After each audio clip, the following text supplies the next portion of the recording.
하구 여러분 반갑습니다. 저는 하구라고 말씀드리는 것은 여러분이나 저나 다 같이 배우는 어떤 동지 입장, 배우는 친구 입장, 또 배우는 동료 입장. 이래서 저는 하구라는 말을 좋아해요. 저는 학생이라는 말을 안 씁니다. 왜? 요즘은 학생도 교수한테 알려줄 내용이 너무 많아요. 학생한테 배울 내용이 너무 많기 때문에 다 같은 동료야. 다만 차이가 있다면은 여러분들보다 제가 먼저 좀 태어나서 여러분들보다 조금 공부를 더 했다는 것밖에 없어요. 그 여러분들이 해양생물 그 공부를 할 때 거기에 나오는 용어들이 대부분 한자어입니다. 한자가 중국 글자 아니야? 여러분들 이런 말을 하죠. 근데 한자는 중국 글자가 아닙니다. 중국 사람들은 한자를 이렇게 써요.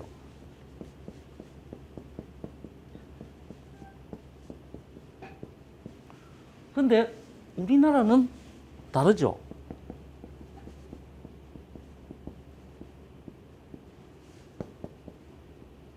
대한민국 할 때 요거는 나라 한자, 요거는 중국의 한나라 한자. 그래서 내가 이야기하는 건 요 한자입니다. 우리나라 글이야. 제가 이 말씀 드리는 이유는 수업에 들어가기 전에 해양인문학이라는 것도 뭡니까? 한자죠. 한자. 한자인데 우리가 보통 인문학을 읽었어요. 혹시 이게 무슨 글자인 줄 압니까? 학생들? 학우님들? 요 글자. 저거는 똑똑합니다. 근데 저는 선물을 준비를 안 합니다. 왜 안 하느냐? 다른 어떤 분들은 선물 준비하는 분이 있는데 우리가 갈등이 일어나는 이유는 상대에 대한 기대가 크기 때문에 갈등이 일어나요. 갈등이 일어나서 충돌도 하고 하지. 그래서 저는 갈등을 원하지 않기 때문에 그것이 뭐냐면 인문학의 기본이라. 인문학이 뭐냐? 아낌없이 주는 거라. 남을 사랑하는 거. 그러니까 이게 사람인 선물 안 준다고 섭섭하게 생각하지 마세요. 그죠? 굉장히 똑똑해요. 잘했어. 자, 요 글자는 무슨 글자입니까? 우리가 글을문이죠. 글을문.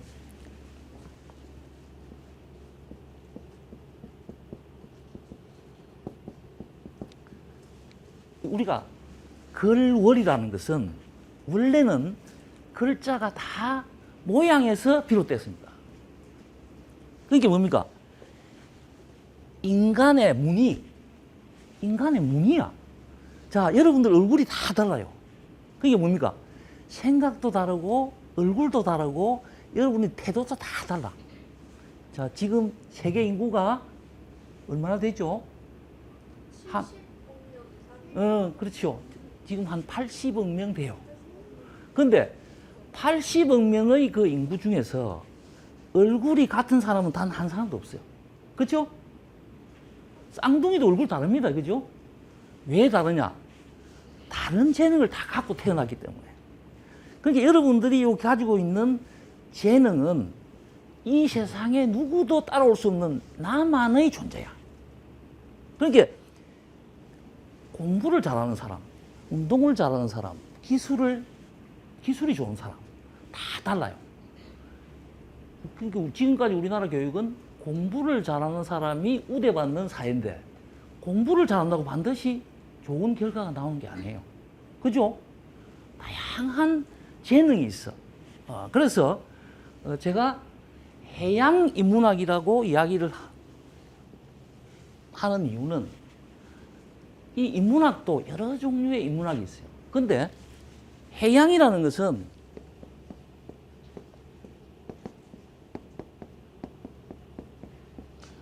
요 글자는 한자로 무슨 글자? 바다의 자죠. 그 다음에 요거는 저거는 큰 바다 양자라고도 하고 뭐 흔히 이 글자도 바다 양자라고 해요. 그러니까 양이 붙은 바다는 한 3개에서 5개 있어요. 3개로 치면 뭡니까? 야, 보기 3개 맞아. 아, 우리 학생이 너무 똑똑하다. 근데 선물 안 줘도 안 섭섭하죠? 왜? 내가 아는 걸 여러 사람한테 나누어 줬기 때문에. 나누어 줬기 때문에. 그래서 우리가 나누어 줄 때 내가 기분이 좋은 거라. 그 받는 것보다 주는 게 기분이 좋은 거라. 왜? 그래야 인간관계 형성이 되는 거다. 내가 가지고 있는 걸 나누어 주면 다른 사람들이 내한테 오겠어요, 안 오겠어요? 내가 좋겠죠? 내 주변에 사람이 많이 몰리는 거야. 내 주변에 사람이 많이 몰리면 나는 요새 말로 인기가 좋은 거라.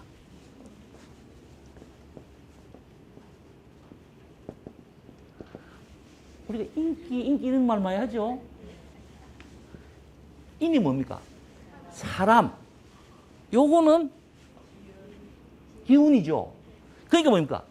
사람의 기운이 좋은 거야. 누가? 나눠준 내가. 내가 기운이 좋으면 뭘 잘할 수 있습니까? 하고 싶은 거 마음대로 할 수 있지. 또 내가 인기가 좋으니까 남이 내가 조금만 좋은 일을 하면 크게 좋은 일 할처럼 보여. 그 다음에 나는 그거로서 만족한단 말이야. 만족. 그래서 해양 인문학을 해야 하는, 공부를 해야 하는 이유가 내가 인기 좋으려고 한다. 그런데 그게 목적이어서는 안 돼. 내가 인기 좋으려고 하는 게 목적이 돼서는 안 돼. 내가 살아가는데 그냥 일상적으로 이루어지는 행동이나 모양, 자세, 태도, 이게 뭡니까? 사람의 모양이나 문이란 말이야. 그걸 갖다가 연구하는 학문, 그것을 우리는 인문학이라고 이야기해요. 그런데 해양 인문학이라는 게 뭡니까? 아까도 이야기했지만, 우리 친구가 이야기했지만은 대서양, 인도양, 태평양, 또 남극해, 북극해 해서 우리가 5대 양이라고 그러죠. 큰 바다. 5대 양. 그 다음에 6대주라 해가지고 각 대륙도 이야기하죠. 근데 우리 지구의 70% 이상은 뭐다? 바다. 바다죠. 바다니까 뭡니까? 우리는 흔히 지구 이렇게 이야기해요. 지구라는 것은 육지로 이루어졌다, 이래 이야기하는데. 그러면 뭘로 이루어지면 뭡니까? 수구가 되겠지. 수구. 그러니까 우리 지구는 사실은 지구가 아니고 지구 플러스 수구가 우리가 살고 있는 모양이다. 거기에 인문학은 뭡니까? 친구 아까 옆에 둘이 나란히 앉아있지. 친하니까 둘이 나란히 앉아있겠지. 그 다음에 친구야 오늘 강의 듣고 너무 즐거웠으니까 우리 가다가 떡볶이라도 사 먹자. 둘이서 떡볶이집 가는 거야. 떡볶이 하나 사 먹어. 그리고 집에 가서 내가 일기를 쓰려고 가만히 이렇게 보니까 오늘 강의도 너무 좋았지만 친구하고 떡볶이 먹는 게 너무 좋던데 그 친구 또 마음 씀씀이가 내한테 오뎅 국물을 떠주더라. 내한테 마음을 써주더라. 너무 고마운 거야. 나도 다음에 그 친구 만나면 내가 뭘 좀 해줄까? 이런 걸 생각하잖아. 그래서 무슨 관계가 맺어지는데 그게 무슨 관계? 인간관계란 말이야. 인간의 관계 아니면 나의 모습, 또 나의 태도, 나의 자세, 나의 행동, 이런 걸 종합적으로 연구하는 학문이 뭡니까? 인문학인데 그 인문학 중에서도 해양과 관련되는 인문학이 해양인문학이다. 그럼 왜 해양이라고 붙였을까? 궁금하지 않습니까? 그래서 이 이제 해양인문학이 뭔지 한번 살펴보도록 한다. 제가 앞에 서두가 좀 긴 이유는 여러분이 인문학이라면 다소 막연하게 들릴 수가 있죠. 그죠? 막연하게 들리는데 우리들의 모습, 우리들의 태도, 우리들의 자세, 우리들의 가치, 이런 것을 연구하는 게 인문학이구나. 또 이런 데 대해서 글을 쓰는 게 문학이구나. 뭐 이런 이야기를 이제 쉽게 이야기할 수 있겠죠. 내 모양은 어떻더라? 뭐 예를 들면 나는 성격이 어떻더라? 얼굴은 어떻더라? 난 태도가 어떻더라? 이런 것을 규명하고 연구하는 게 인문학이다. 그런데 바다하고 관련된 것. 그것이 해양인문학이다. 자, 그래서 이제 해양인문학의 입문을 여러분들은 하게 됩니다. 자, 해양인문학에 대해서 우리가 공부할 내용은 자, 그러니까 해양 플러스 인문학이죠, 그죠?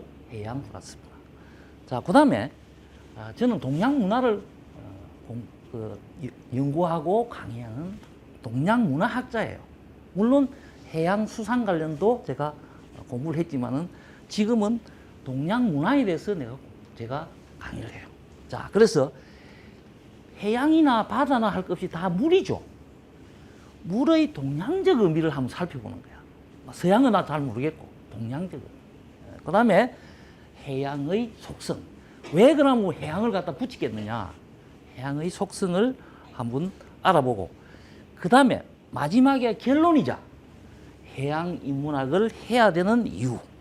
그것이 마지막인데 위기 극복의 열쇠. 해양이다. 이렇게 이런 내용으로 강의를 할 거예요. 재밌겠습니까? 네. 네. 자, 여기 배를 타고 고기를 잡으러 가죠. 여러분 이런 광경 많이 봤죠? 뭐 영화에도 보고 드라마에도 보고 또 요 잠깐 나가면 금방 볼 수 있는 그림들이에요. 또 요거는 자기 혼자서 해양 레포츠를 즐기는 모습이에요. 이걸 제가 사진으로 넣어놨는데 여러분들이 이해하기 쉽도록 저런 다 여기 사람이 있죠. 저런 걸 묘사하거나 저런 걸 연구하면 해양 인문학이 되겠죠. 자, 들어가기에 자, 이번 강의는 해양과 인문 철학을 관련지어 진행한다.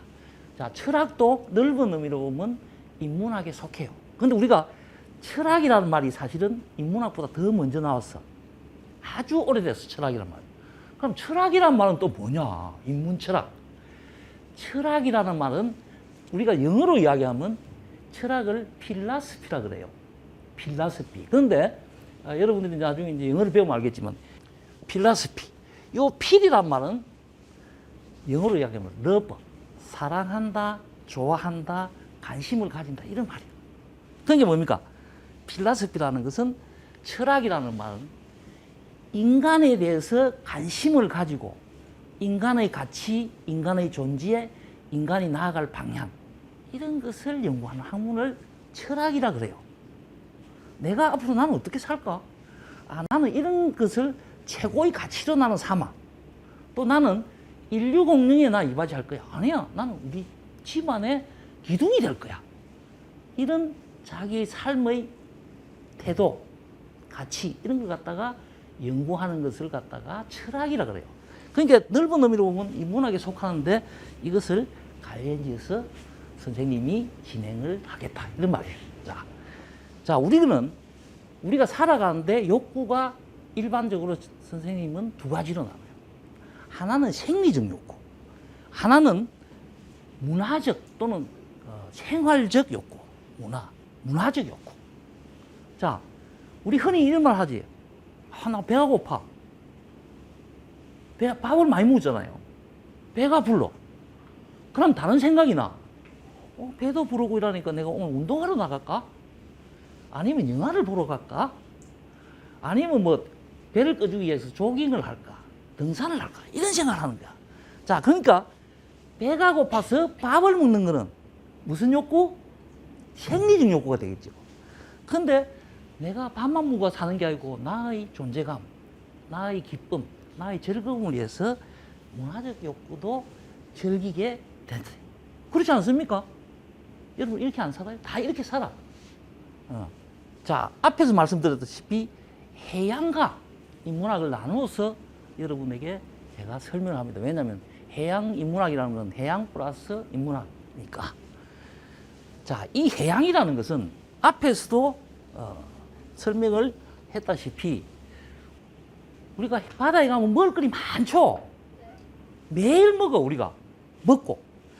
그 다음에 바닷가 옆에 가서 아니면은 우리가 요트나 뭐 배를 타고 바다 가운데 가서 쉬어. 그러니까 요트나 뭐 조정이나 이런 걸 타고 즐기는 사람 봤죠. 그게 뭐냐? 즐길 수 있는 모든 것. 근데 우리가 바다에 가서 즐긴다 해가지고 바다가 우리 보고 돈 달라 소리 안 합니다. 바다는 무상 제공을 무한대로 제공해줘. 다만 사람들이 거기 경계를 꺼가지고 그 들어가면 입장료를 받는데도 가끔 있어요. 그거는 왜 그러냐? 그 바다를 관리하려면 돈이 필요하기 때문에 그건 줘야 되지만 기본적으로는 바다가 우리한테 무상으로, 유상으로 제공한다, 무상으로 제공한다. 무상으로 제공해줘. 그러니까 바다는 우리한테 한없이 고마운 거야. 그렇잖아요, 그죠?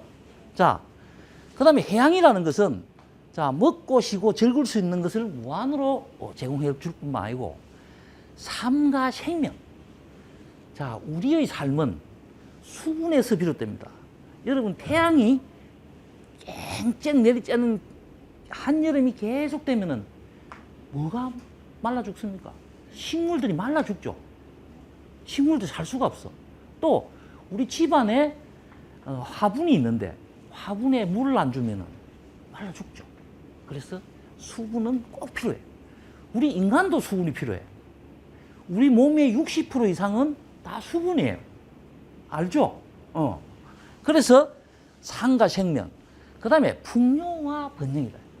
풍요와 번영이라는 말은 역사적으로 보면은 바다를 장악한, 제해권을 장악한 국가들이 세계를 주름잡았어. 그걸 통해서 국가의 번영을 이루었어요. 자, 또 다른 측면은 풍요라는 것은 바다 속에는, 바다에는 무한의 자원이 있어. 자, 생물 자원, 강물 자원, 뭐 여러 가지가 있어. 자, 그래서 그 자원을 우리가 확보하면 풍요롭겠죠. 그래서 그걸 통해서 우리가 개인적으로나 국가적으로나 또는 조직적으로나 단체로나 번영을 이룰 수가 있어요.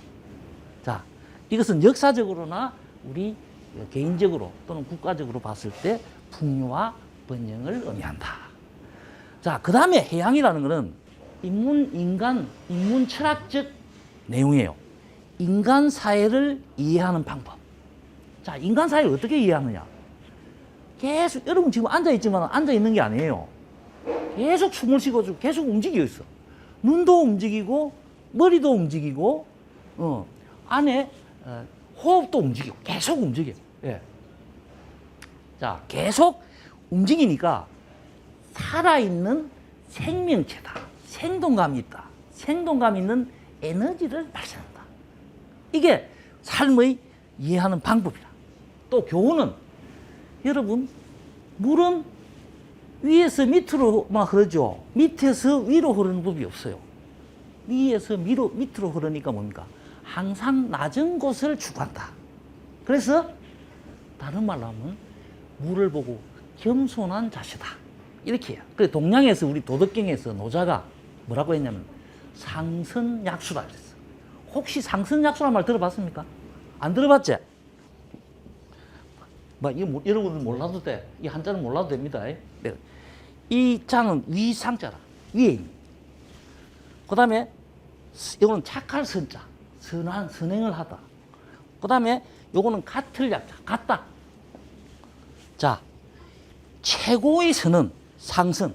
최고의 선은 물과 같다. 이런 말이에요. 그러니까 그 말은 뭐냐면 위에서 밑으로 흐르고 항상 겸손한 자세를 유지하는 거야. 내가 물건을 하나 줬다고 해가지고 이게 소문이 나야 되는데 내가 자기한테 물건 줬다고 모르게 하는 거야.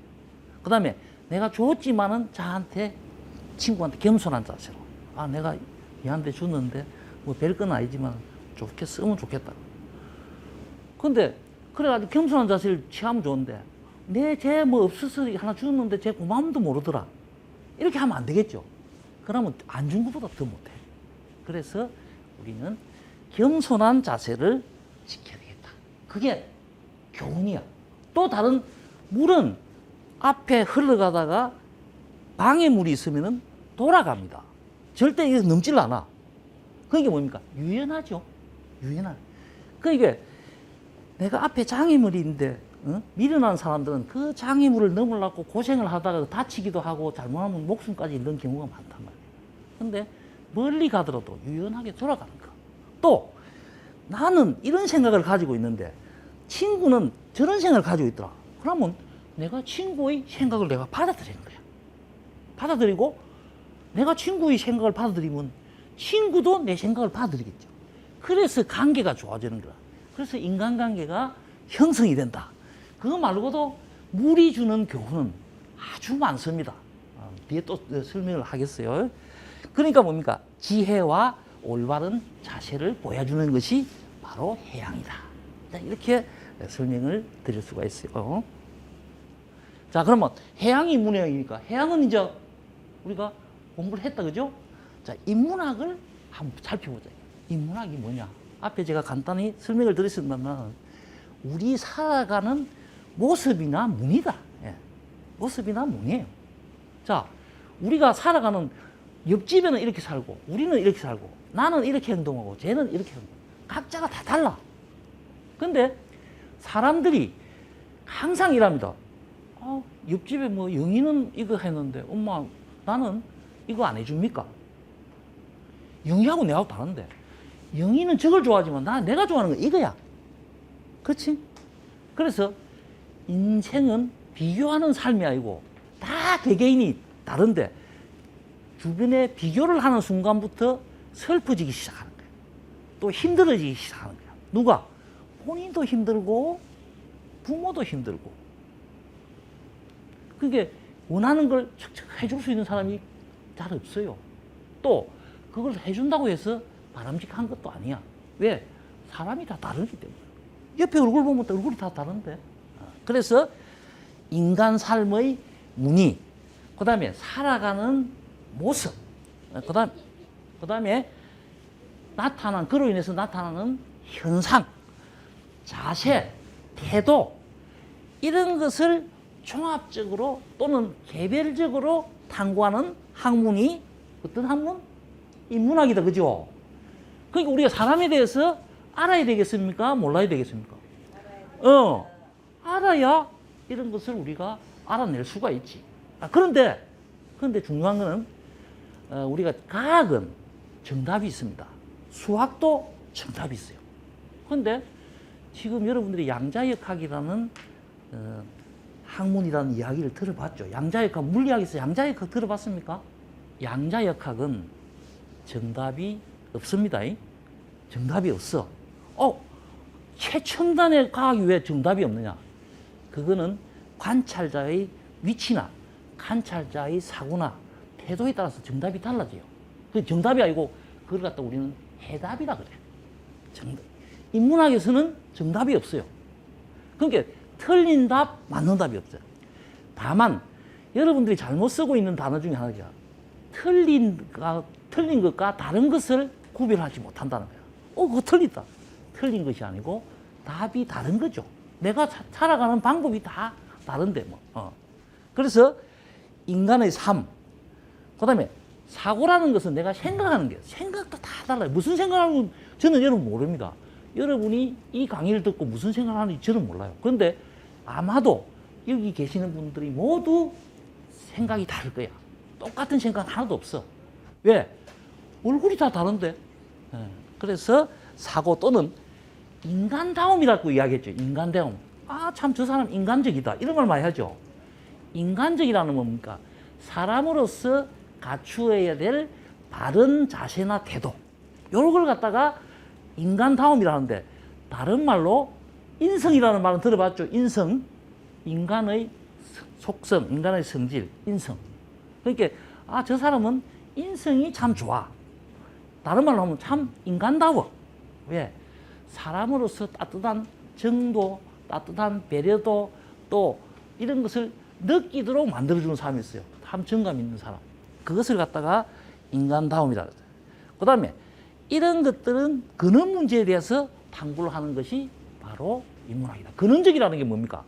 아주 깊이, 그 다음에 그 본질적인 문제, 이런 것을 탐구하는 학문이 인문학이다.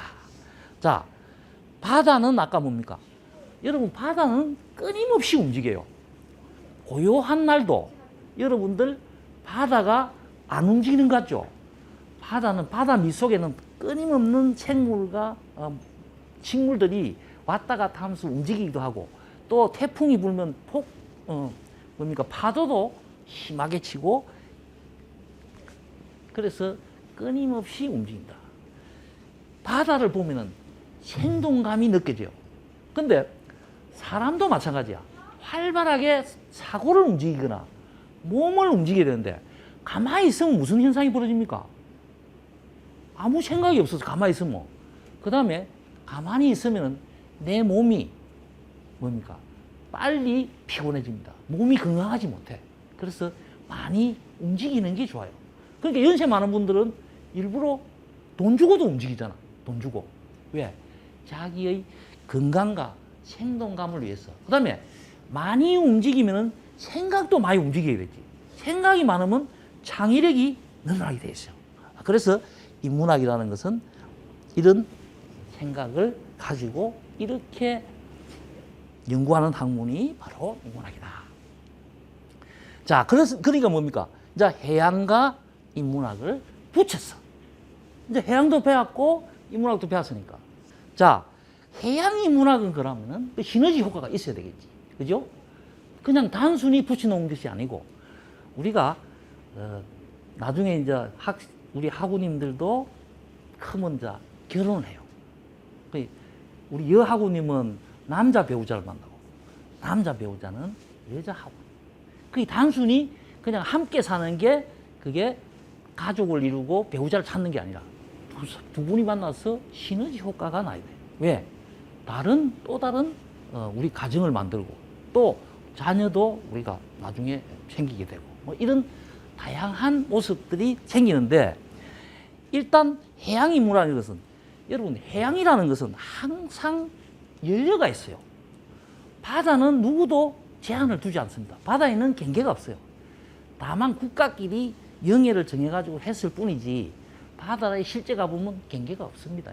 자, 그래서 해양은 열려있고 인문은 아까 인간 문제를 탐구한다. 자, 그러니까 해양 인문학은 뭡니까?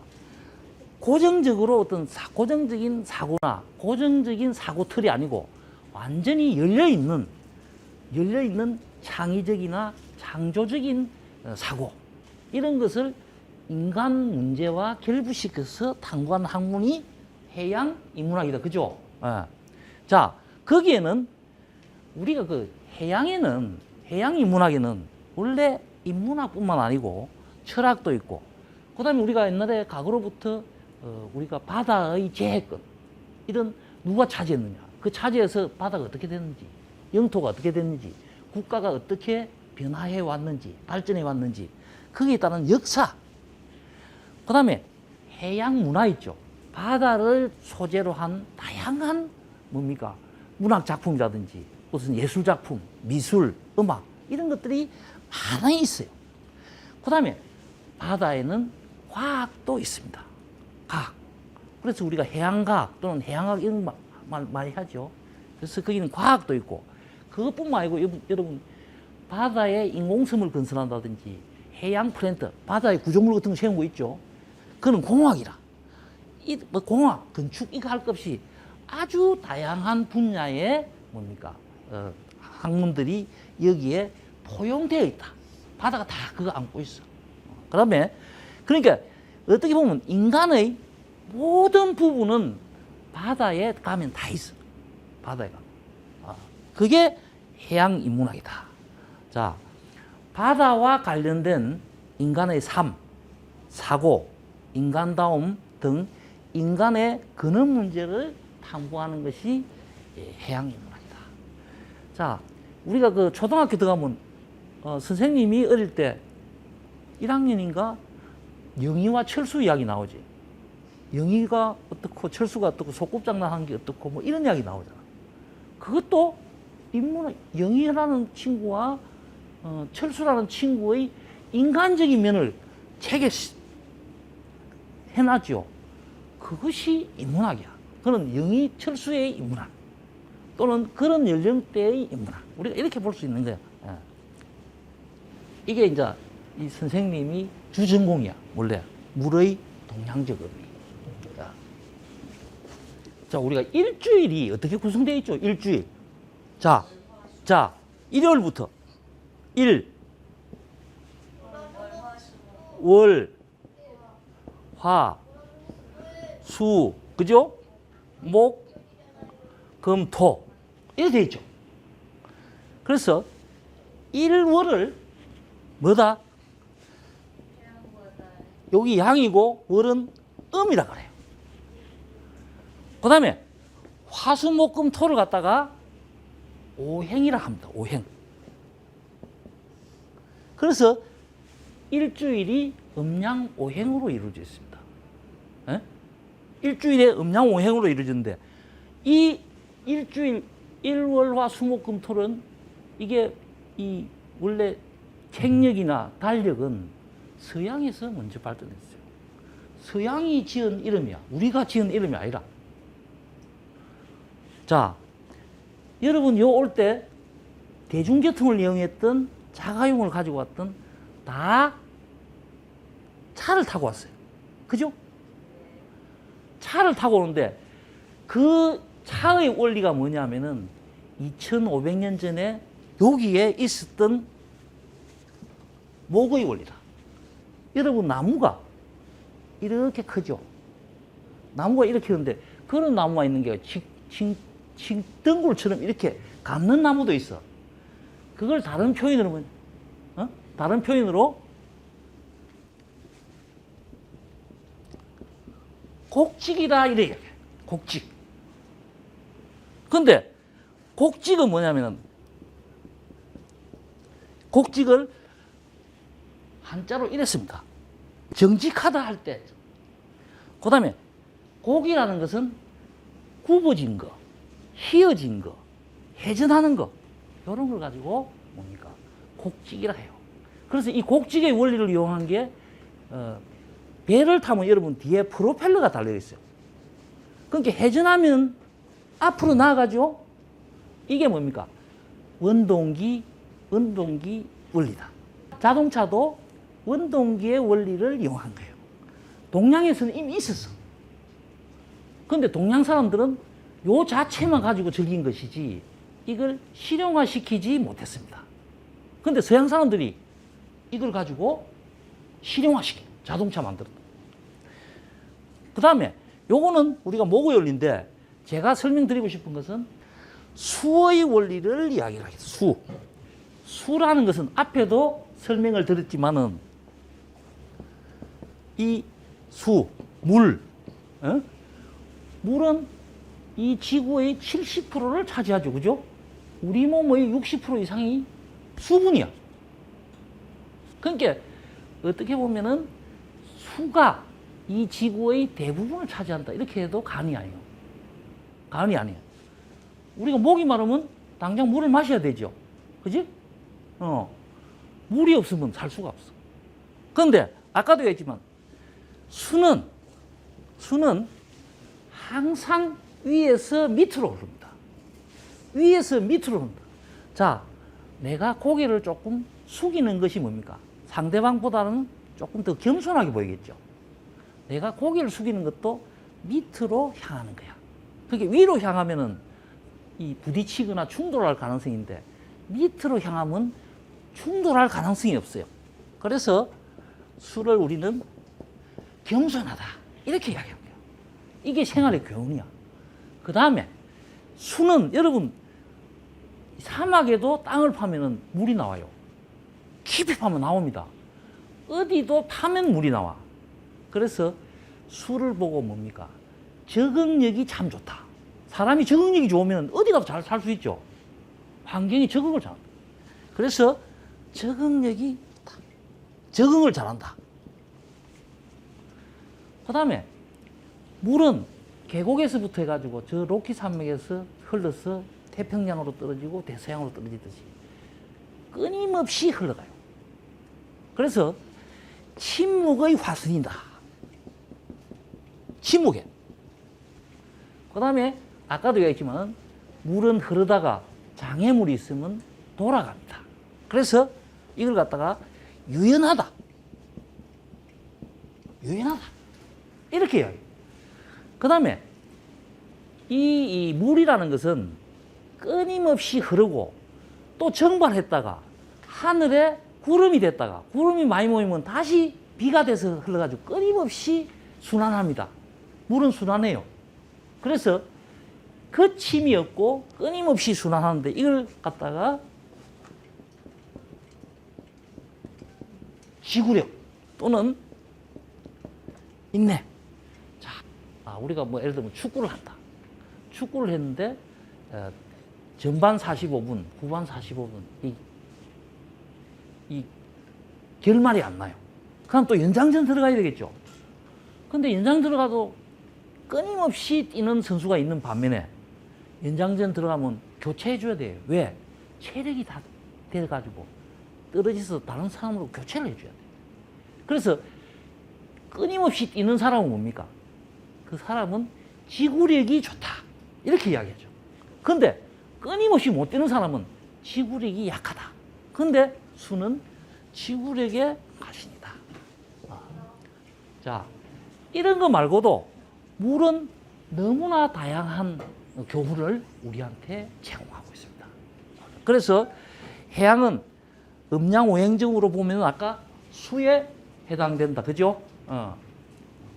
그 다음에 앞에서 말씀드렸다시피 유인함, 침묵, 지구력, 모든 생물, 무생물의 근원, 그 다음에 끈기, 그 다음에 우리가 계절로 보면 봄, 여름, 가을, 겨울에 노인에 해당됩니다. 물은 노인에 해당돼요. 자, 노인인데 뒤에 경청이라 해놨죠. 그러니까 연세가 많은 분들은 젊은 사람들 이야기를 어찌해야 됩니까? 많이 들어야 되겠죠. 근데 노인이 되면은 거꾸로 말이 좀 많잖아요. 그럼 젊은 사람들이 노인을 안 좋아합니다.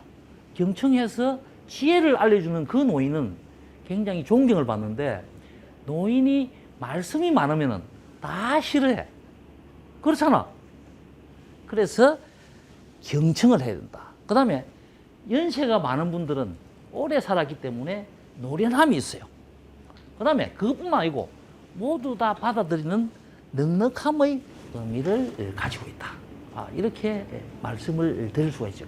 물이라는 게 참 인문학적으로 보면 굉장히 다양한 의미를 가지고 있죠. 그래 이거 말고도 물을 하나만 가지고도 하루 종일 강의를 할 수가 있어. 물만 가지고. 자, 이분이 한번 보세요. 이분이 저 요트를 쫙 바라보면서 무슨 생각을 할까? 무슨 생각을 하고 있는 것 같아요? 하고 싶다. 나도 저렇게 하면 하고 싶다. 근데 지금 하고 싶은데 할 수 있을까요? 없을까요? 내가 생각을 하면은 할 수 있어. 나는 저렇게 한번 하고 싶다 하면은 언젠가는 이루어집니다. 자, 요거는 뭡니까? 저 나무에 눈이 와가지고 눈이 뽀얗게 앉은 거야. 굉장히 아름답죠? 에? 이걸 그림으로 그리면 얼마나 아름답겠어요? 나무 입장에서 우리가 한번 생각해 보자. 그러면 나무는 좋을까 나쁠까? 저러면 춥고 얼을 수도 있겠죠. 그래서 사람이나 자연이나 좋은 면이 있으면 안 좋은 면도 있어요. 사람은 완벽한 사람이 없습니다. 어떤 사람 장점이 있으면 반드시 단점이 있어. 그래서 혼자 살아가는 게 아니고 사람은 뭡니까? 사람 인자가 아까 요렇게 썼지. 요 한 사람인데 두 사람이 있어야 사람으로서의 구실을 하는 거야. 그래서 우리가 결혼도 하고 아니면 친구도 있고. 근데 혼자서 게임만 하고 집에만 가만히 있으면은 굉장히 외로워져요. 쓸쓸해지고 또 다른 생각도 하게 되고. 그래서 사고가 많이 일어나요. 그래서 항상 저 그림을 보면서 무슨 생각을 하냐면 아름답지만은 나무 입장에 보면 나무는 참 곤란하겠다. 이런 생각도 갖는 것이 무슨 생각? 인문학적 사고다. 이렇게 이야기할 수 있어요. 그래서 사람이나 자연이나 항상 균형과 조화를 이루는 게 좋아요. 자, 해양의 속성은 다원성과 도전정신이라는 게 있어요. 다원성이 이러면 뭡니까? 다양한 원소, 다양한 개체 이런 것들이 가지고 있는 성질을 해양은 다 가지고 있다. 그걸 갖다가 다원성이라 그래요. 다.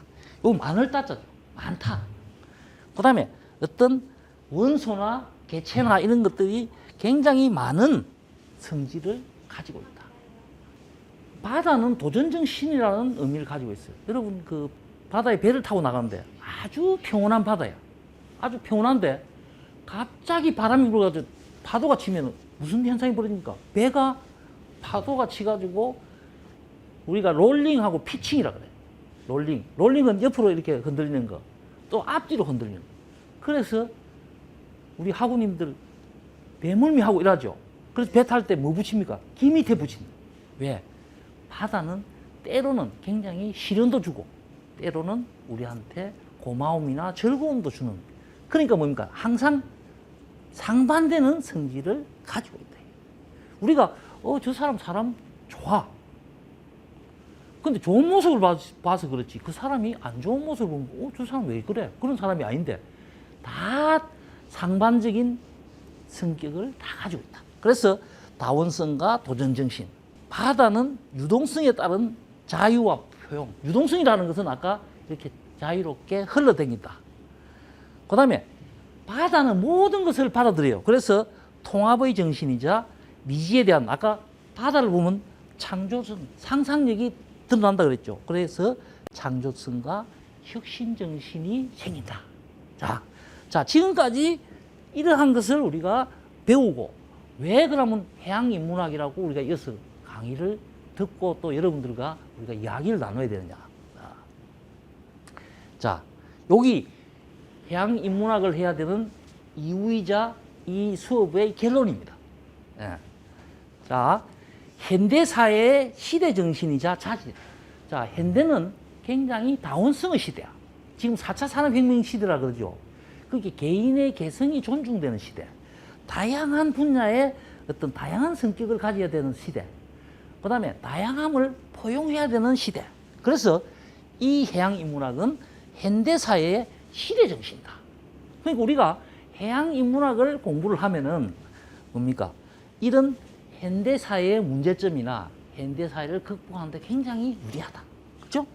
자, 이 사고는 보통 육지적 사고가 있고 해양적 사고가 있는데, 육지적 사고는 고착되고 폐쇄, 그 다음에 근위, 질서, 규율.